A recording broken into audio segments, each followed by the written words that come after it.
Welcome to r/MaliciousCompliance, where we share stories of people conforming to the letter but not the spirit of a request. Thank you, friends, for subscribing to the channel and for so many likes. The first story.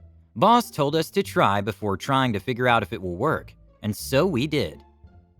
The second story. Boss ordered me to inform him of all changes, and now the client took too long to vet the invoices. The third story. Manager came up with a new rule and didn't stick to it herself and lost a gift for her mom. The first story is, I want you to always try before trying to figure out if it will work. Sure, boss man. I'm still working at the same place and enjoying what I do, so my apologies that I will keep things a little vague.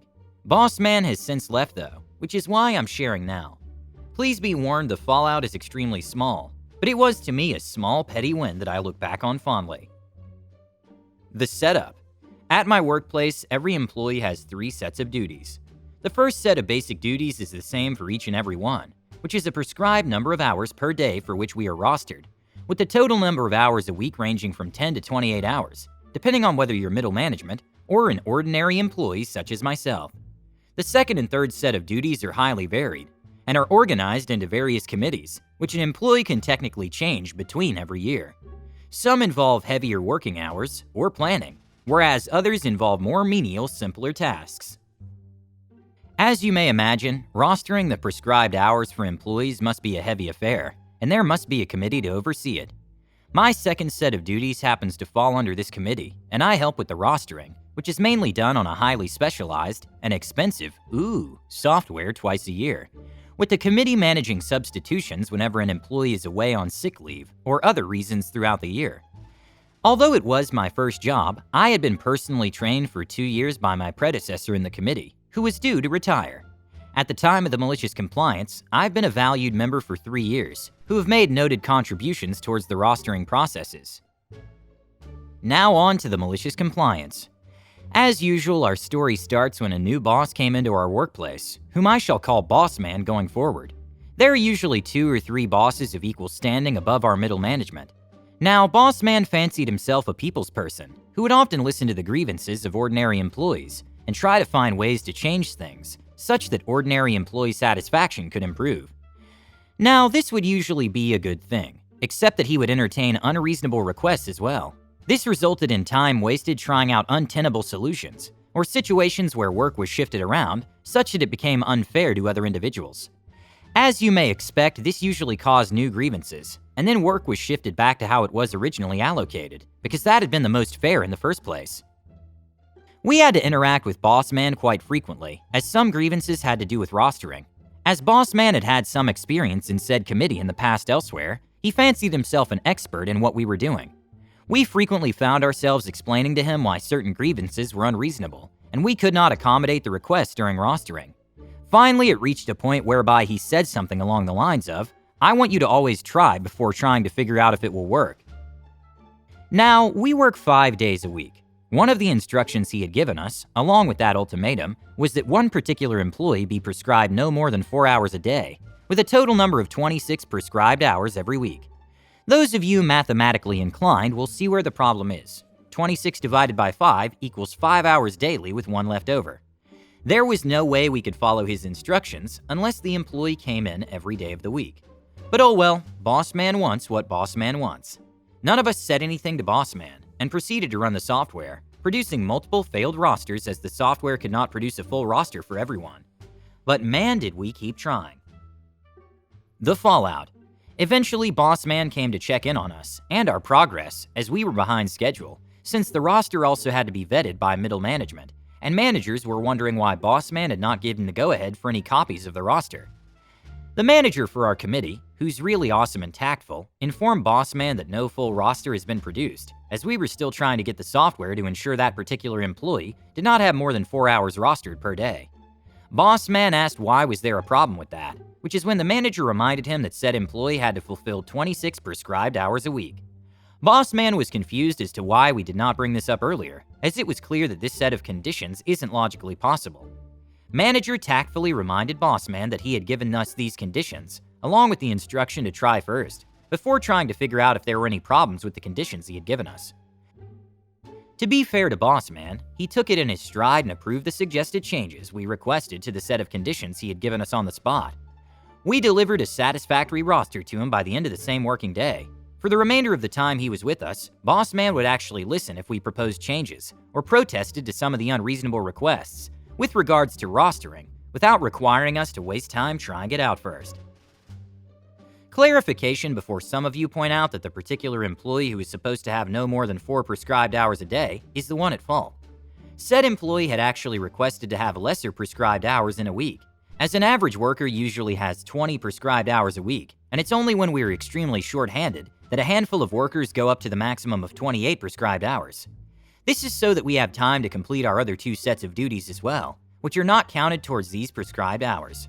For some reason, Boss Man saw the solution as to reduce the number of prescribed hours per day, without lowering the total number of prescribed hours in a week.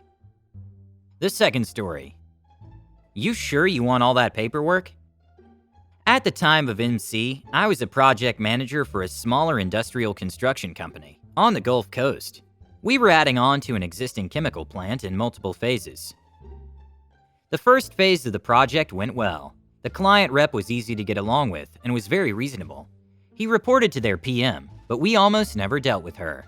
We would have weekly status meetings to discuss cost projection and forecasts, schedule updates, change orders, COs, and requests for information, RFI, all of which always went well.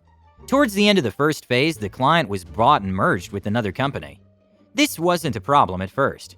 We finished the first phase under budget, ahead of schedule, and was awarded the second phase. The new owner decided the previous PM wasn't adequate and wanted her replaced. Pretty common practice when things like this happen. They want people they know and trust. This change also changed the representative we had built a relationship with. While funding was getting worked out for the second phase, at the request of the client, my company kept me and 3 of my direct reports on: project manager, me, cost controller, construction manager, and admin. We assisted with scope development, contract T&Cs, constructability reviews, material ordering, and general planning.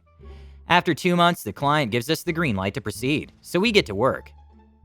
I'm not what is referred to as a change order artist in my industry. Unless it's a change of scope or an extreme unforeseeable or weather delay, I try to steer away from requesting more money as much as possible. Sometimes there's no avoiding it, especially when the scope of work is lacking, but we had ample opportunity to vet and assist in defining the project scope, and I had estimated we would have roughly 25 change orders. Some jobs are not so lucky. We had accounted for 30 minutes every morning for safety talks and work permits to be given to the crew foremans, which is pretty standard for this client and facility. First day take 3 hours to get permits. I think it's just growing pains. New people, it'll improve. Second day, 3 hours. Third day, 4 hours. Day 4 is our first weekly meeting, and I bring this up, with some draft test COs, RFIs, and reports to see how the new PM wants to see our weekly data moving forward.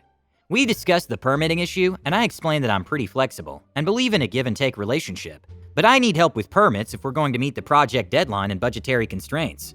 The PM decides he wants change orders submitted weekly, in arrears 1 week to have real-time numbers. This goes well for a couple of weeks. Permit issuance time went down, and I fell into my give-and-take attitude. I wouldn't include every delay or change, believing this was the high road and trying to build a relationship. Then something happened. The PM got weird. His whole attitude and demeanor changed. The PM states he now wants change orders submitted every day, per discipline per instance. I try to explain we have 4 disciplines, and that would be an enormous amount of unnecessary paperwork, and that I'd rather have a conversation about these, as some of them will not be worth the paper they're written on. But he insists, every deviation, every change. I want everything on paper and submitted daily for approval. All supporting documentation needs to be included. His attitude change clicks with me now. He thinks we won't be able to keep up with the mountain of paperwork. He even made it a point to amend our contract with this, stating if we didn't follow this, we would lose billing rights for extra work. QMC. I sit down with my cost controller, construction manager, and 8 foremen to explain what the client wants.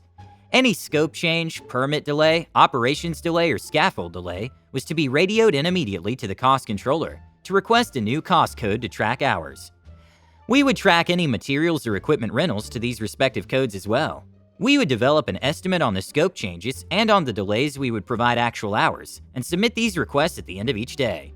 Once the work for the scope changes were completed, the original CO estimate would be actualized. The individual COs would then be submitted as independent invoices at the end of the month, in addition to our normal scope invoices. This was not a large project at all, valued at about $8 million for 4 months worth of work and 100 construction personnel. When the project was all said and done, we had submitted roughly 800 change orders, valued at $1.6 million. The PM and his team would have to review 150 to 200 invoices a month, some of which were only $54 for a 15-minute delay. The cherry on top, the client now took too long to vet the invoices and wouldn't pay timely per the contract. Every month, the client had to pay an additional 3% due to late payment fees. Petty? It sure was, but I gave him exactly what he wanted. I ended up making my company and me a lot of money on that project. The last story is, I expect my rules to be followed. Wait, not like that. I worked in the clothes section, and it was not uncommon for staff and customers to ask fitting room staff to put clothes on hold for them by putting it in the back of the fitting room cupboard. All holds had to be picked up within 2 days, or they'd be put back on the shelf, but everyone felt this was quite reasonable. A couple of months before Christmas, the department manager for some reason suddenly decided that staff were not allowed to put clothes on hold at all, even if it was just for a few hours until you finished your shift and could go to the registers. Nope. If manager saw clothes put aside for a staff member, she'd take it and screech, "I expect my rules to be followed. And no clothes are to be left in this cupboard. And go and put the clothing back on the shelf." She even printed out a note that said, "Staff are not to put items on hold. No exceptions." Yes, that was how she spelled it, and stuck it inside the cupboard door where holds would have been kept. No justification was ever given for this rule. It wasn't like the staff holds were taking up space, as there would generally be no more than 1 to 2 items on hold for staff at any given time, if that. Also, when she pulled a staff member's hold items out of the cupboard, she would always rip it out as if she was trying to start a lawnmower, knocking several other items of clothing onto the floor, and she'd always just flounce out without tidying up any of the mess she'd caused. Fast forward to maybe 2 weeks before Christmas. I was working in the fitting rooms on the evening shift, and manager walked in while I was on the phone to a customer, maybe 10 minutes before closing time. As I watched, manager put 2 pairs of women's pajamas into the cupboard. However, instead of just putting them into the cupboard where there was a gap, she pulled the few remaining returns forward and pushed those pajamas right back to the cupboard. I watched her do it. She saw me watching, but neither of us said anything. As a hardworking employee, I knew that I had to make sure the cupboard was empty of returns before I left for the night, so that whoever was working in the morning would have a clean start.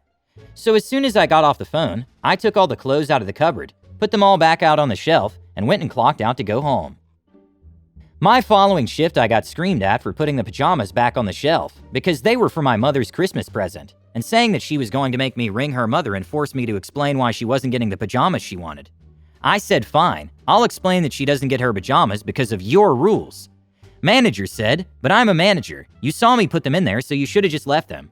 Without saying a word, I swung the cupboard door open and tapped the "No Exceptions" bit of her sign. She was absolutely fuming, but there were customers and other staff there, and she realized that she didn't have a leg to stand on and would only look stupid if she pushed it further, so she just stormed out. The fallout, if you could call it that, was that she sulked and basically wouldn't talk to me for about 3 weeks.